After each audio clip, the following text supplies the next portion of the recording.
Hi everyone, and welcome to this special broadcast at this year's Africa FinTech Summit, which is currently being held at the beautiful Ciela Resort. And with me for this special official interview is Vincent Malekani, who is the Country Business Director of Mastercard. Vincent, welcome to the show. Thank you. It's a pleasure to be on this show. Absolutely, and it's, the pleasure is all ours. But listen, it's day one of the Africa FinTech Summit. Last night we had a lovely dinner, and I'm sure you were there to network with all the key people. But for our viewers, please just tell them a little bit about what your role is at Mastercard. Thank you. So as you have said, I am the Country Business Development Director. I'm born and bred in Zambia. I'm based in Zambia, but I'm looking after Zambia and Malawi. Great. So I'm managing all the Mastercard relationships in these two markets. Absolutely. So are you based in Zambia, or do you hop from country to country? I'm based in Zambia, but I do go into Malawi. Absolutely. So Mastercard is obviously, you know, like a very large international and global brand. And, you know, you guys are one of the sponsors for this year's particular event. I noted that you had the privilege of sitting through one of the panel discussions this morning. Just tell us a little bit about the panel discussion and what were your key takeaways from? Well, my key takeaways from today's panel was obviously the fact that there's an outcry from a lot of fintechs who want the regulators to move at a faster pace as a lot of fintechs are moving. I think that's one of the key takeaways I took from the panel discussions. Absolutely, and obviously you guys are obviously compliant when you're operating in any geographical location. But obviously, being as expansive as Mastercard is, tell us a little bit about some of the partnerships that have allowed you to extend and offer services to fintechs. Yeah, thanks a lot for that. I think one of the most important things to note is Mastercard is big on fintech. In fact, I would tell you that our Zambian strategy is, I should say, digital by default. So with that, we've been trying to ensure that we collaborate and partner with as many fintechs as we can, and what I would call non-traditional players. So you're looking at fintechs, telcos, as well as those banks, I would say, not so much mainstream financial institutions. So those are the ones we've been working with as Mastercard and trying to help them provide end-to-end solutions in the payment space. So this includes issuing a payment instrument as well as facilitating the infrastructure for acquiring that payment instrument. Absolutely. And, I can imagine, like, whilst you've been facilitating, you in business development, I would like to imagine, have been, key to, some of the strategies that you've actually had. Tell us a bit about what the post-COVID period has been like for you. Because I know that, many individuals in Africa are now seeking to go cashless. Has there been, like, a surge in terms of demands for your service? Yeah, so what I would tell you is COVID has done two things. I think the first one is it created the digital divide. It was widened because of COVID, so meaning that what that meant is there is a lot of people who are just pretty much left out, of a lack of a better term. But there's a blessing that COVID also brought, in the sense that it actually accelerated the adoption of digital payment methods by a lot of consumers. I just want to give you a number. From one of our markets, which is South Africa.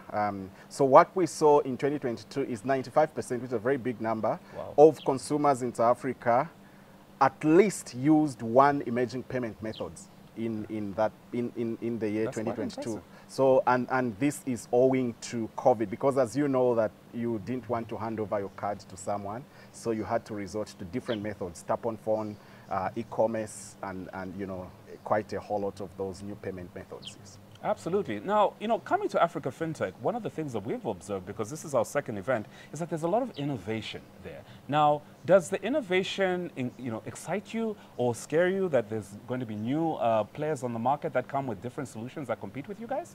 No, not quite. I think Mastercard is at the forefront of innovations. We are doing a lot of innovations, if you may know. And there are some that we have seen in the Zambian market, which are popping up. And I think some of the things which we're seeing here, we can say that we're slightly behind as a market, because we've rolled out a whole lot of new, exciting, innovative products in other markets. So I can think of things like click to pay, tap on phone. Those are not yet here. So what we're trying to do is, if you think of a point of sale, it's a very expensive gadget, a piece of hardware. It will cost you $500 to just have it, and you're putting it in some little shop out there. So what we've done is now we are turning your iPhone or your Android-powered phone into a point-of-sale terminal to facilitate what we call tap on phone. Click to pay for e-commerce. And also one of the most exciting innovation is around what we call buy now, pay later. And then if you think of Mastercard, we are a B2B business. Correct. And being a B2B business, it means for a product to reach the final consumer, then you need a lot of players. And some of these are the fintechs that would want to collaborate and work with. So definitely for us, these are partners that we need to work with. We are not seeing them as competitors. I like the fact that you've touched on the Zambian landscape. What do you see from a Mastercard point of view as the next couple of years? How do you, the next couple of years, say 5 years from now, look for the Zambian fintech space? So what I think we are going to see is we are going to see a lot of consumers adopting these new payment channels that have not existed. But also, I think we are going to see broader steps in terms of people embracing AI technology, open banking, and putting all this into the product construct. So it's going to completely change the landscape of the Zambian digital landscape. So we will see that we might move to a point where we could even be like 80–95% of the transactions are happening digitally in urban areas. Absolutely. Yes. Absolutely. And I'd like to imagine that Mastercard is obviously going to be supportive of many of the entities there, because what we've also noticed is that you tend to have very strong relationships, with individual partners. How important are those relationships to Mastercard? These relationships are very important because, like I told you, is when we were entering into this market, obviously we came a bit late, and so we had to think through which partners could we work with to scale what we're trying to do in this market. And we had to work with the likes of Union 54. It's now Chit Chat. They are one of our poster boys. Absolutely. Absolutely. But we have signed up close to 10 fintechs in this market. Wow. And happy to tell you that we have signed up agreements with all the mobile networks, MTN, Airtel, and Zamtel. And of course, we do have like ZICB, and we're doing quite a lot with, NatSave and a few other financial institutions. So these partners are very important because, like I said, we are B2B. These are the ones who are reaching to the final consumer. Absolutely. And Vincent, just one last question now. Whenever, people come for summits such as this, they would like to have certain key takeaways, when they leave. What are some of your key takeaways for attending and participating in this year's Africa FinTech Summit? My key takeaway is I think we need to be agile. We need to do things with a lot of speed in terms of implementing this, because as you see, technology keeps on evolving, and so we need to be at the same wavelength as we see technologies evolving as well. So in short, I would say we need to embrace new technology advances and incorporate them in our product constructs. Absolutely, absolutely. Vincent, thank you so much for sitting down with us, or rather standing up with us at Cielo Resort. We look forward to you enjoying this particular summit, and to all our followers, continue to follow the Financial Insight Show on all our platforms as well as on Prime TV. Get to know.